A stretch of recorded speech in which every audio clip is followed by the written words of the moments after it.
Broccoli खाते बेटा इसमें नीचे से नहीं खा पाते ना, जो जमीन की चीजें गिरी हुई है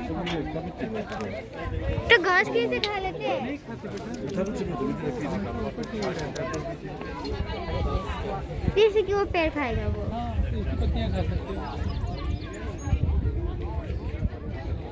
थोड़ा ध्यान रखते, तुम्हारा फोन गया तो हमेशा के लिए चला जाएगा।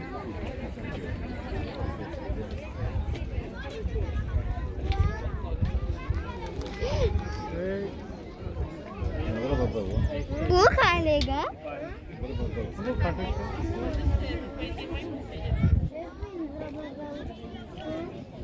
उसका खाना वो खा जा रहा है।